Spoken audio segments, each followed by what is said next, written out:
Chilling tales for dark nights.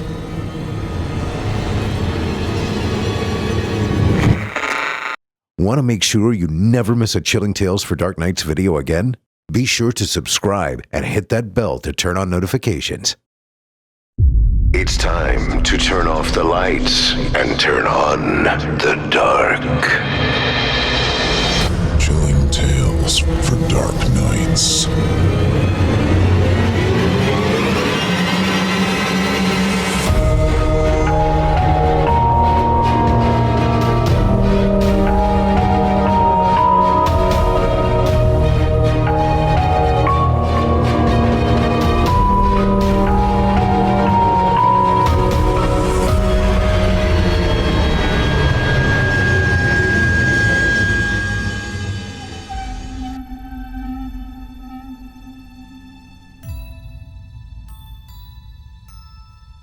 Good evening, listeners, and welcome back to Chilling Tales for Dark Nights.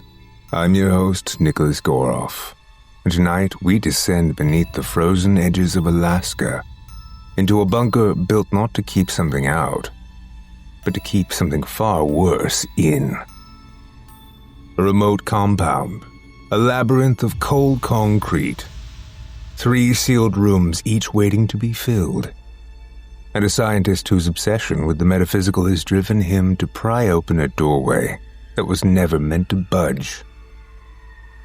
What begins as an experiment in isolation becomes a nightmare of possession, mutation, and a song echoing from the walls themselves. A sound you cannot outrun, no matter how far you climb. But before we open the hatch and step down into that underground maze, I've got a few announcements, especially for those following this year's Evil Idol voice acting competition. The Evil Idol 2025 voice acting competition is in full swing, and this year's lineup is nothing short of astonishing. As the contest continues into the new year, the field is narrowing, and the performances only get more intense. Throughout November and December, we're featuring 25 standout performers in round 2 of the competition, each hoping to earn your votes and move closer to becoming our next champion of terror. These narrations will be premiering all season long on our YouTube channel, so if you haven't subscribed yet, now's the perfect time. Hit that bell, follow along, and support your favorites. Listening on Spotify, Apple Podcasts, or anywhere else you get your scares? Don't forget to follow the show there as well. A 5-star rating and a quick review help horror fans everywhere discover us and keep the nightmares flowing. Want even more? Join our patrons area at chillingtalesfordarknights.com. Members enjoy ad-free episodes, early releases, and exclusive bonus content. All of that is yours for just $7.99 a month, or less with an annual plan. And be sure to follow us on Facebook, X, Instagram, and TikTok for updates, behind-the-scenes content, writing challenges, and more. Now, let's step inside the bunker and pray the screaming stopped. Tonight's chilling tale is written by Zyon Johnson and performed by one of this year's Evil Idol competitors, Contestant 49, Greg Lewis, who was among the 25 narrators featured in round 2 this November and December. Greg Lewis is an aspiring voice actor and music producer based in California and a lifelong devotee of the horror genre. His fascination with fright began in childhood, and he brings the same passion into every performance, layering atmosphere, tension, and emotion into each line. He invites you now to dim the lights, settle in, and enjoy a story that once would have kept him awake at night. Tonight he lends his voice to a first-hand account of an experiment gone terribly wrong, an attempt to reach into the unknown, and the unholy thing that reached back. From author Zyon Johnson, I present The Harbinger Experiment. The world we live in is full of things we don't understand. Being the curious humans we are, we naturally try and seek these things out. Doing so has led us to remarkable discoveries and inventions that we could only imagine 100 years ago. We have defeated disease, built to the sky itself, and even created machines that could take us beyond the clouds and into the stars. If our ancestors could see us and what we've created, I'm sure many of them would see us as gods. Our innate curiosity and lust for knowledge has not always led us to greatness, however. True evil and darkness have also been uncovered in humanity's conquest of knowledge. And in the end, I fear this evil will be our doom. I don't say this from the standpoint of a great philosopher who has sat and simply pondered things either, no.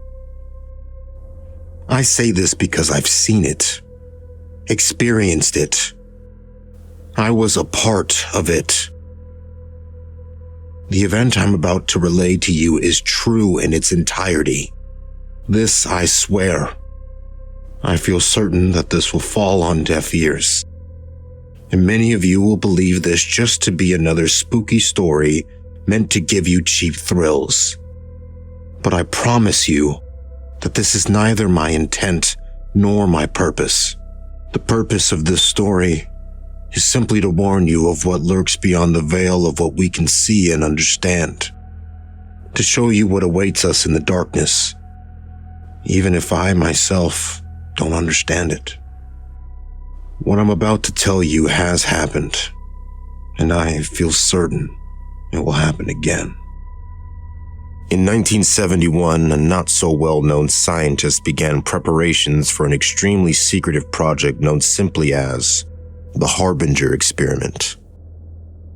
I would like to keep the identity of the scientist a secret for personal reasons, so throughout this recounting, I will refer to him as Zimmerman.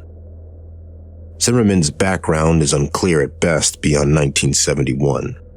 All that is known about him before that time is that he had grown up somewhere in Maryland with a strange fascination of the occult and supernatural. This later made him an outcast among his fellow scientists due to how scoffed upon the metaphysical he was. Zimmerman's opinion concerning the otherworldly were not the sole cause for him being an outcast, though. It was his methods that made him widely unaccepted among his peers. Zimmerman was well known during this time for being ruthless and cold beyond measure. He never cared about the means. All that mattered to him was the results. And if he predicted the results to be valuable enough, anything would be worth obtaining them. It was this insatiable and brutal lust for the truth that made him feared among those that knew of him. And the few that knew of him and did not fear him, believed in him and followed his work closely. The word Harbinger itself has such a mysterious and intimidating taste to it. Maybe it's the way it rolls from our tongues, or maybe it's simply due to its association with the project. The word always seemed to carry a certain amount of doom with it, which would make sense. The word itself means to warn or forebode. I can't imagine Zimmerman's reason for giving the experiment this title, but in retrospect, it fits perfectly. Zimmerman came to select a few, me being one of them. He told us he was working on something big, and he needed people who could keep confidentiality and not spread idle gossip of his work. While he did not fully trust some of us, he did know that we were professionals and that for some reason or another, we were all in dire need of employment. I had worked at the local clinic as a doctor, but I was caught stealing medication and was promptly fired. This left a very dark mark on my resume, so work was hard to find. I was also a native to Alaska and lived near where the experiment would take place, so I guess you could say I was a convenient choice. As you can imagine, I jumped at the opportunity. It was hard not to when I saw the payout. 15 of us were hired in total. Some were colleagues of his that had been working with him for a while. Some were maintenance workers and a few were hired as private security. I was the only medical professional to be hired. It's still a wonder to me how he even attained the funds necessary for this experiment. I I would not be wholly surprised if his financing was not entirely legal. Legal or not, I needed the money, and he was paying. Looking back, it's a decision I have come to regret. After Zimmerman obtained his money, he used it to buy a relatively large plot of land deep in the frozen wilderness of Alaska. And upon that piece of land, Zimmerman built a concrete structure not dissimilar to a bunker, in fact. The sole difference being that its goal was to keep any potential damage contained within the structure rather than keeping it out. Most of the structure was dug underneath the earth, which had the effect of making the underground complex seem so much smaller than it really was from the outside. As would be expected, there was only one way of entering and leaving the underground structure. And it was via a ladder that led from a small, unassuming concrete building on the surface, which I will refer to from now on as the entrance building for convenience. After everyone had gone to bed at night, the hatch that contained the ladder would be sealed off with a very large and thick metal lid. Zimmerman was very strict about this. Located not too far away from the entrance building was a series of wooden cabins that would serve as the sleeping quarters for the staff Zimmerman had hired. Compared to the entrance building standing on the surface, the underground system was massive. At the center of the complex was the control room. This is where all the facility's electronics and such were linked to. This included security cameras, lights, and door controls. Consoles, monitors, and computers lined the walls of this large central chamber. This is also where the ladder and the entrance building connected to in the underground complex. Connected to the control room were 3 doors. One led to a smaller room that served as the infirmary. Another door led to a break room, and the last door led into the hallways. The hallways were where the complex began to feel extremely eerie.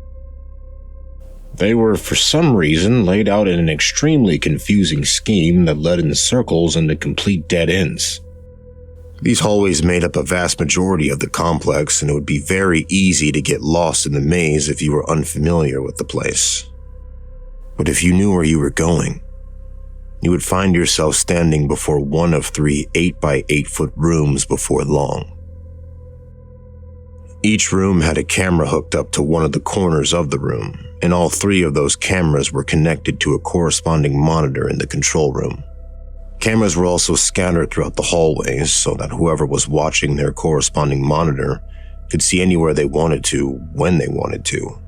Thick metal doors stood at the entrance of each of the 3 8-by-8-foot rooms, and in order to open them, you would need to enter a 4-digit code into the panel located near the door. I remember when I first arrived at the complex, how badly the hallways frightened me. I've always been claustrophobic, you see. And those hallways were so very narrow. The noise, or more accurately, the lack of noise, was also a tremendous source of fear for me in those bleak, narrow hallways. It was always so unnaturally silent, as if the entire world had stopped moving. It really made you feel like you were trapped down there. Thankfully, though, I only rarely ventured into those hallways, for I was the only medical professional in the facility, and I had virtually no reason to go into them. In the beginning, I found it so peculiar that Zimmerman would ask for a medical professional like me on a project like this. But by the time it was all over, I understood why.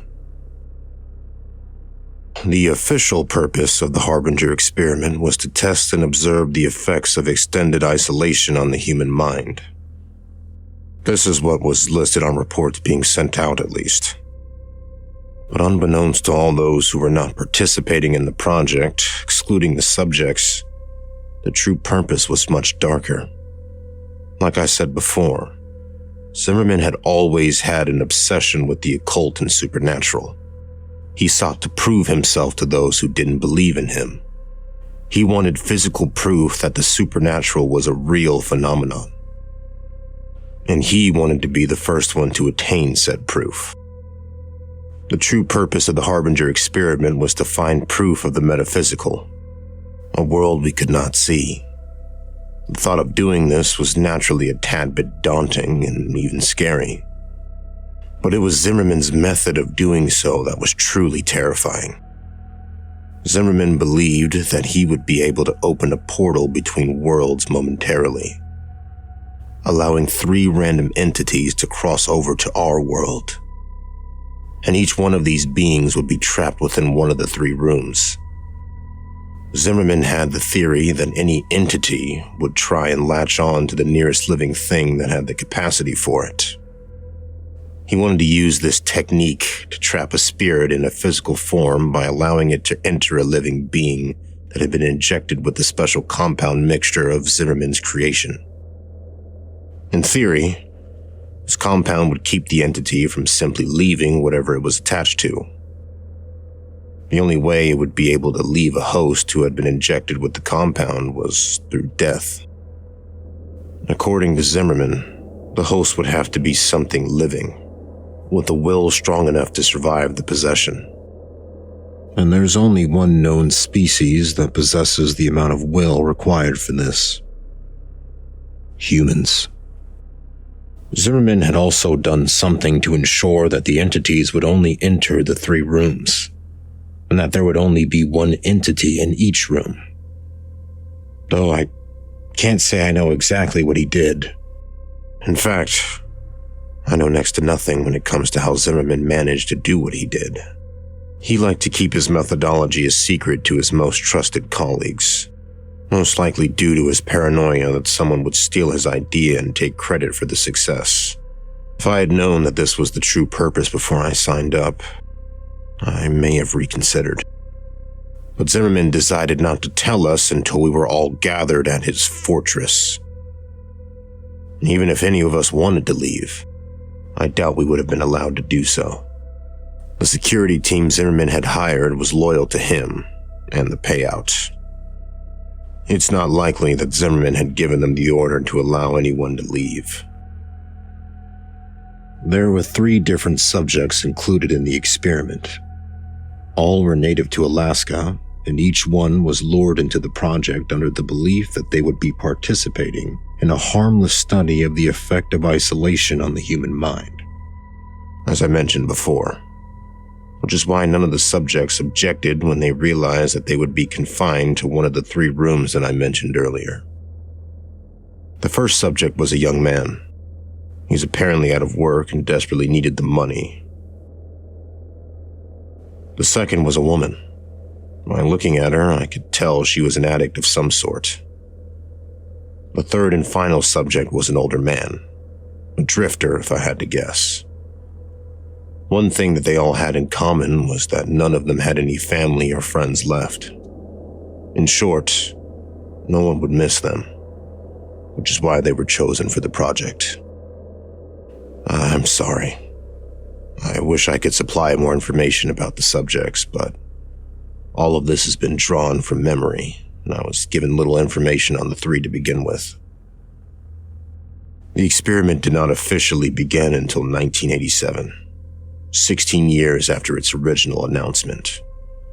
I was eager to begin, so I packed up and headed out the complex as soon as I could. I arrived at the compound a week before the subjects had even signed up, and a whole month before the project even began. I wasn't the first to arrive by any means. When I got there, Zimmerman, his colleagues, and the security team had already arrived. I suppose you could say I was among the people Zimmerman didn't trust to arrive first. Everyone had arrived about a week before the experiment began. There was a noticeable rift between those who were there simply for the money, like me, and those who were followers of Zimmerman. On October 15, 1987, all the preparations were in place. The subjects had been sealed in their rooms, the cameras, lights, and speakers were fully operational, and all the staff members had settled in. Time had come for the experiment to officially begin.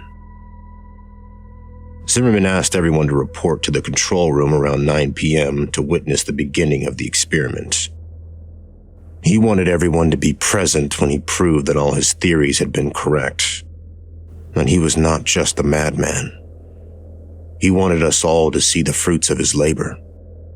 When everyone had finally gathered in the large control room, Zimmerman turned to us and simply said, "Observe."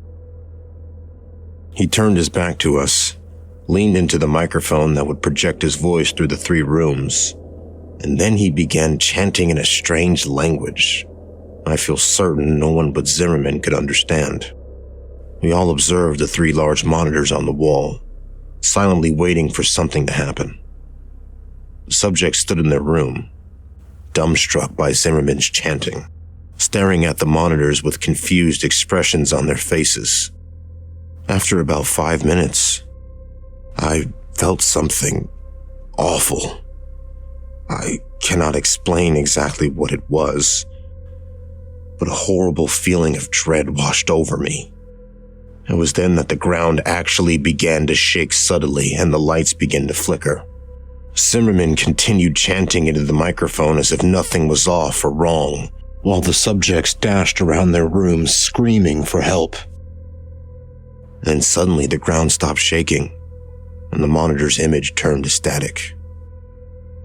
The air became very heavy as we all stared at the monitors, waiting for them to regain their image and show us what was happening or had happened in those 3 rooms. For a while, all was silent, but then there was screaming. The screams of a woman going through unbearable pain and terror began to echo through the compound.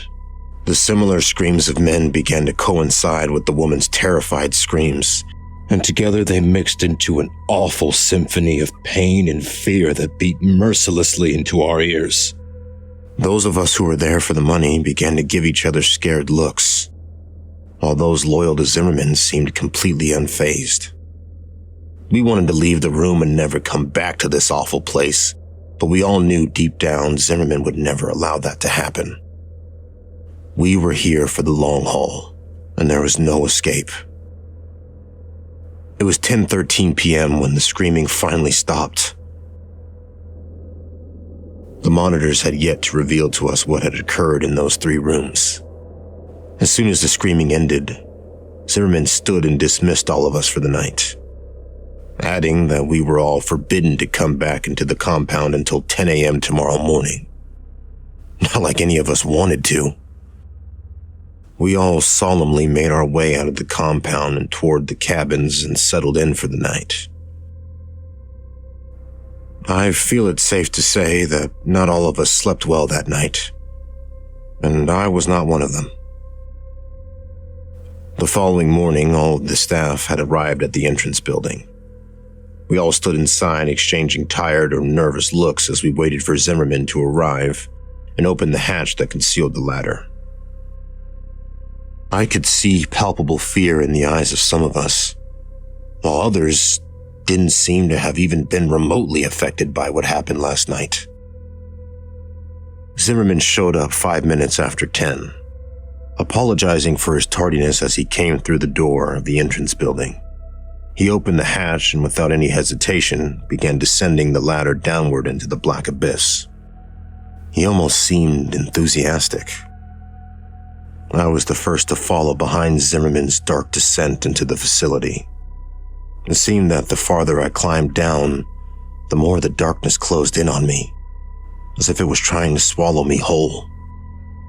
And as I climbed deeper, I couldn't help but feel that this place was different somehow.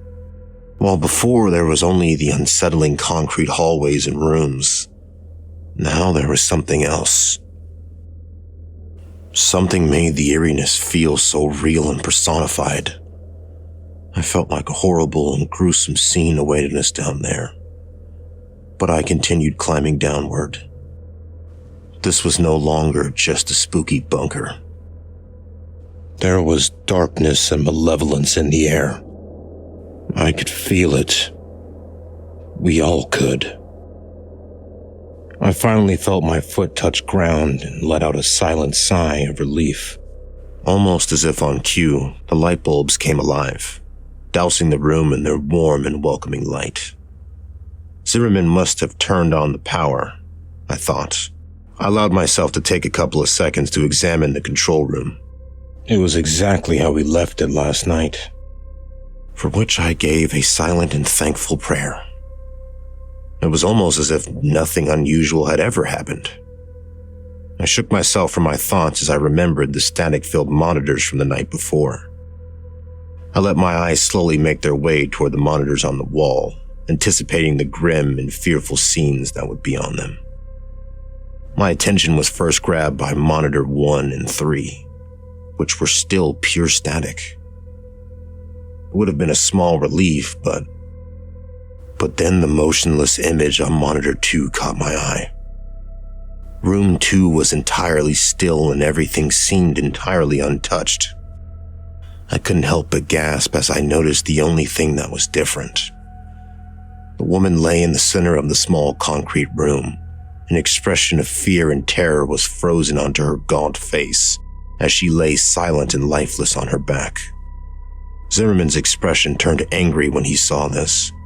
He ordered that the second monitor be turned off, and it was. We didn't ask why. It's not like any of us wanted to see that dreadful scene any longer. He also ordered that if the images in monitor 1 and 3 did not return within the next 2 hours, the security team would be sent to investigate the rooms. The security team nodded at hearing this. It made it seem as if they had no fear, but I could see it in their eyes. The subtle tick of the clock was the only sound that echoed through the control room.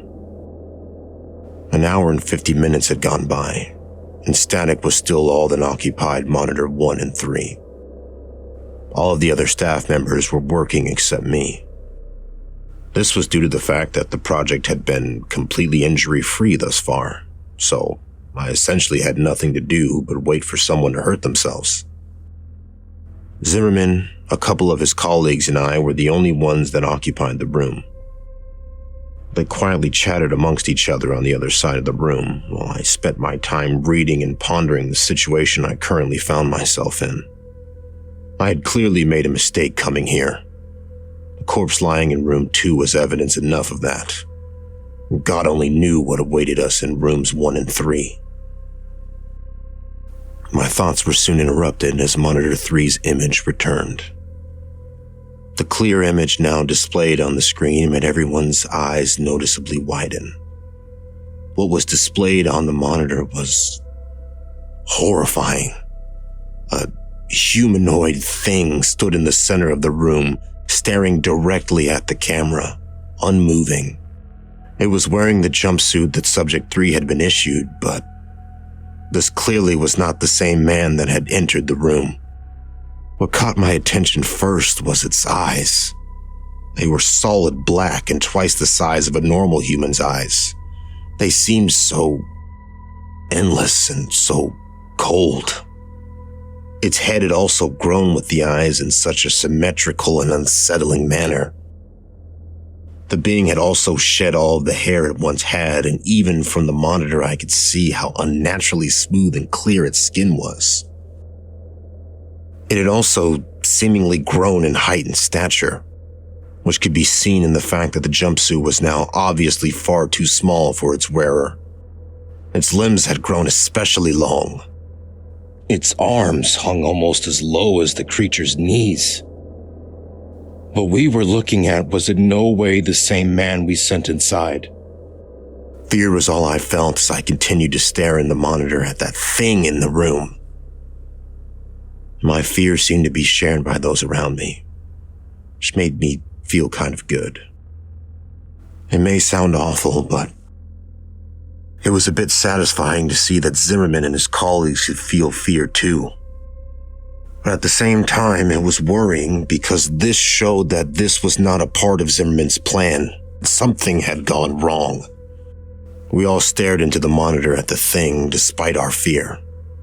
It was almost as if we were in a trance, trapped in its terrifyingly hypnotic gaze.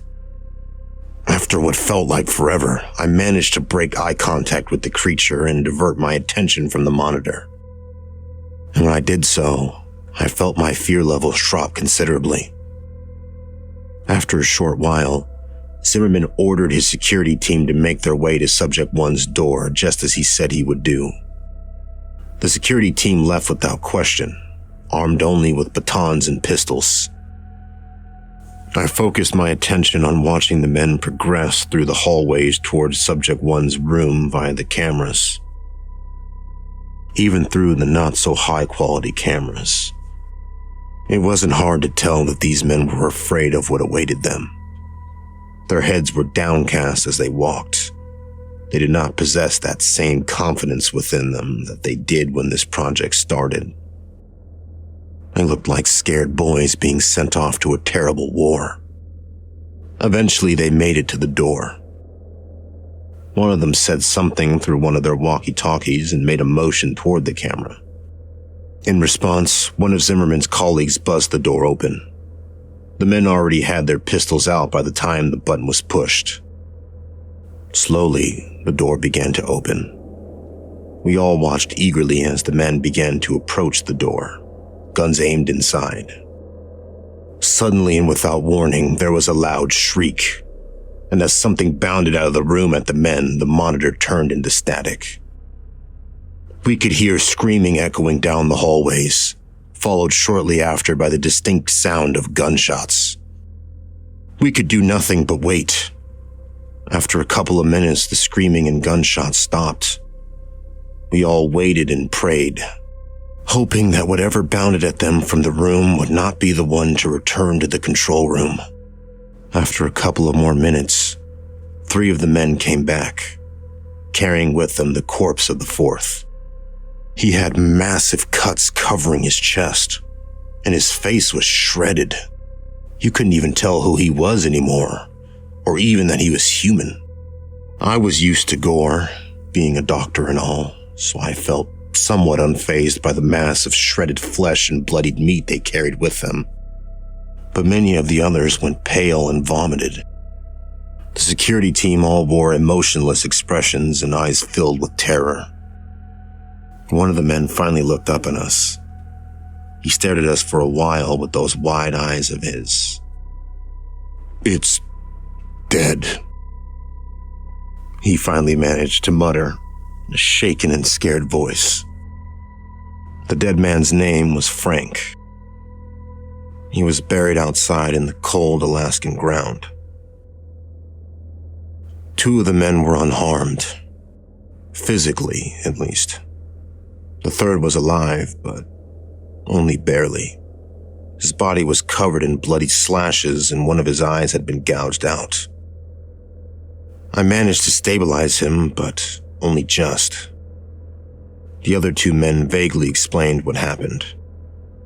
Apparently, Subject 1 leaped out at Frank after the door was opened. Only it wasn't really Subject 1 anymore. According to them, it had a hideously contorted face and long, sharp claws. They claimed to have shot it over a dozen times before it fell dead. And then they emptied another dozen bullets into it just to be sure it was really dead. Only once it was dead did they come back. After tending to the wounded man, I went to investigate the monitors. As afraid as I was of seeing what those monitors may have held, I needed to see. Subject 3 was the only one left now, and I needed to make sure the creature was still in his room. Seemed to be more like a jail cell than an ordinary room at this point, though, which is probably a good thing. The cameras displaying Subject 1's room and the hallway outside still displayed a static-filled screen.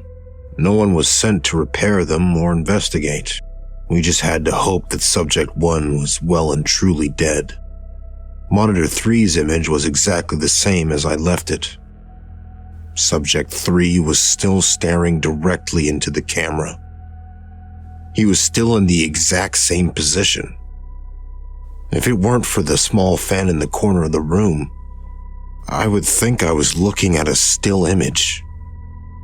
In a way, I felt relief at seeing this. Relief that he was still in his room and had not escaped while no one was looking.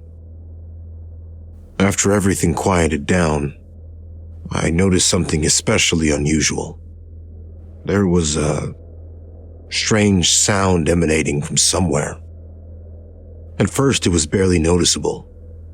The only reason I heard it was because of how extremely quiet it was in the infirmary. But as time went by, it slowly began to increase in volume. After about an hour, it was loud enough that everyone else could hear it too. And after a couple of more hours, its volume had increased so much that we could determine what the noise was. It was a song. One of the staff members identified it as Living in the Sunlight by Tiny Tim. Apparently, his father loved the song and listened to it frequently. The song seemed to be on a loop and kept replaying itself. Although we were able to identify the noise, we remained unable to identify its source. We knew that it wasn't coming from the speakers because we turned them off.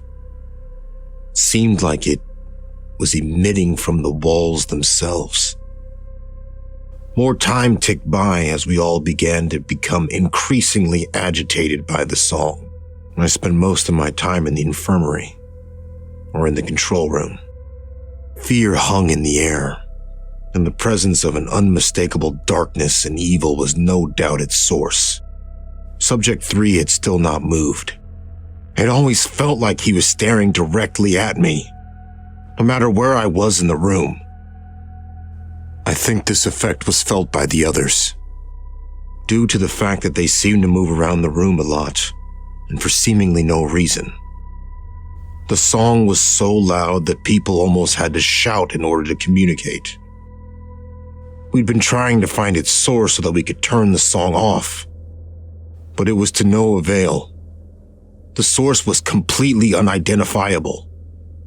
This added a level of extreme irritation to our already very present fear. It was around 8:30 that the ground itself began to shake once again, just as it had done the previous night.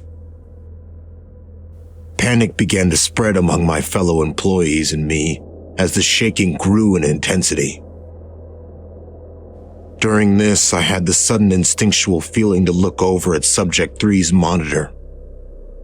It was gone. Almost as if on cue, the power went out, and thankfully the song did as well. The emergency backup lights kicked on shortly after the power went out, which I gave a silent, thankful prayer for. The lights were dim, but they still allowed me to see a lot. Total panic seized us. Many of my fellow staff members began screaming and rushing to the ladder to escape. But too many were trying to use it at once, and no one was able to get very far on the ladder without someone else pulling them to the floor. Zimmerman was shouting for everyone to calm down. His demands fell upon deaf ears. It wasn't long until people actually started hurting each other in their desperate attempts to get up the ladder. I could only stand against the wall and wait for my opportunity to escape. All the screams were soon silenced as the familiar hum of that unsettling song began to rise in volume again, only much quicker this time. It was clear that the noise was coming directly from the maze-like corridors. People stopped fighting and shouting as all our attention shifted to the door that led into the hallways. The song quickly got louder than it had ever been before, which forced many of us to cup our ears with our hands in an attempt to silence the noise. Then, suddenly the song just completely stopped. Silence. Silence was all that filled the room as we stared at the thick metal door in anticipation. It felt like ages had gone by, but in reality it was probably only seconds before the silence was broken. The door suddenly and violently burst open, and the music started again, louder than it had ever been before. The sudden volume increase caused many of us to recoil and fall to the ground, grabbing our ears to block out the noise. I glanced up for just a second, and in the doorway stood a tall, smooth-skinned figure with long limbs and eyes so dark and malevolent that you could clearly see them in the dim light. After I got my bearings, I looked upwards at the creature once again, just in time to see the thing pick up and rip Zimmerman in half in one fluid motion, dousing the room and everyone in it with his blood, intestines, and organs. I was no stranger to gore, but the sight of that was too much for me to bear. I hunched over immediately and vomited all over the cold cement floor. That ladder is my only hope of survival, I thought to myself as I forced myself to a standing position. And as my eyes rose along with the rest of me, I could see the thing ripping and tearing through the people as they scattered in an attempt to escape it. It was distracted, and as awful as it sounds, this was my only chance to get up that ladder. I forced my legs to move, trying to block out the terrified screams of my fellow staff members and the unbearably loud music. I could hear gunshots coinciding with the screams, and terrible sounds of flesh being ripped apart somewhere in the mess of noise. I reached my hands outward and felt a wave of relief wash over me as my fingers came into contact with the hard metal rungs of the ladder. I gripped them and began to climb upwards as quickly as I could, all the while praying the monster wouldn't see me and pull me off the ladder and back into the slaughter. It felt like at any moment, I would feel one of its smooth hands wrap around my ankles and pull me to my death. But I eventually made it to the top. There was no question in my mind. I had to close the hatch and seal that thing down there, even if it meant certain death for my colleagues. I could not allow that thing to escape. I gripped the thick metal lid and began to push with all my might. Despite how dense and sturdy it was, the lid was surprisingly easy to move and didn't take very much effort to push it over the hatch, even in my weakened state. In seconds, the hatch was completely covered by the dense metal lid.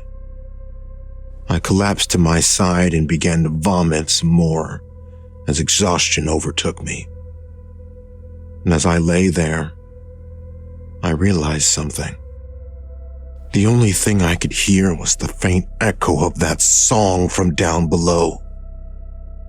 I felt as though I would lose more of my sanity if I continued to lay there. So I once again forced myself to my feet and began to make my way to the wooden lodge. It was where I left my baggage and also where I left the keys to my truck. Of the 15 staff members that took part in that forsaken experiment, I'm the only one who survived. I've never returned to that awful place where all this happened, and I don't intend to. The project was very secretive, and Zimmerman was the only one who knew all the details of it. And as far as I know, no one's aware of my involvement, aside from me. In fact, I'm probably the only one who knows what the Harbinger experiment truly was, let alone what actually happened. By now, you're probably wondering why I told you about something none of you should be aware of. Maybe you're expecting me to give you a speech about not messing with things you don't understand, or something along those lines. I hope not, for I have no speech to give or a lesson to impart. I began hearing a noise earlier today. Almost immediately I recognized the noise. A very haunting and familiar song. I didn't even try to trace its source. I knew it would be pointless. And as the day has progressed, song has increased in volume. It's loud enough now that I can very clearly make out the lyrics. I'm completely unable to escape Tiny Tim's voice. It's followed me everywhere I've gone. Subject 3 is coming for me. And I know my time left in this world is extremely limited now. I hope that you will take some lesson from what I've recounted to you. But I think we both know you won't. Let's be honest. You don't believe a word of what I've just told you. And I don't blame you. I wouldn't believe me if I were you. To you, this is nothing more than something to get your cheap thrills from. You were probably mindlessly surfing the internet when you clicked a link and found yourself here, wherever here may be, reading this story. And to be honest, I don't care if you believe me or not. Even if you do, it probably won't stop you from trying to uncover the truth. The truth of a darkness that few of us have ever seen. It certainly never stopped Zimmerman. If you want a lesson, look at what happened to him when he went seeking the truth. I pray that none of you will ever discover this truth. I pray that none of you ever have to see the evil I've seen. I hope you all get to live in ignorance of what lies beyond the veil. It's here now. I can feel its black eyes burning into me, just as I could all those years ago. I'm as much to blame as Zimmerman is for this monstrosity that's free to roam the world, even if I wasn't the one to create it. I'm sorry. Please forgive me. That was the Harbinger experiment by Zyon Johnson, performed by Evil Idol 2025 contestant Greg Lewis. A brutal descent into supernatural obsession, a bunker built on fear, and a reminder that some doors, once opened, never truly close. Not even when you seal them with steel and pray for the quiet to return. If tonight's tale left you uneasy, and I suspect it did, visit Chilling Tales for Dark Nights and our sister site, creepypastastories.com, where thousands of original horrors await you from an ever-growing community of creators. And while you are there, consider supporting the narrators and writers who bring these nightmares to life. Before we wrap up, if you are listening on Apple Podcasts, Spotify, or anywhere else, please take a moment to leave us a rating and review. It helps new listeners discover the show and keeps the darkness spreading. Don't forget to subscribe to our YouTube channel, where performances from all 25 Advancing Evil Idol 2025 contestants will be premiering throughout November and December. Your votes shape the competition and may help launch the career of your next favorite narrator. If you prefer your chills delivered ad-free, join our patrons area at chillingtalesfordarknights.com. Get early access, exclusive stories, and more for as little as $7.99 a month. And as always, follow us on Facebook, Instagram, and TikTok for daily horror content, announcements, and upcoming events. Until next time, listener, turn off the lights and turn on the dark. Sweet dreams, listener. Sweet dreams. Chilling Tales for Dark Nights.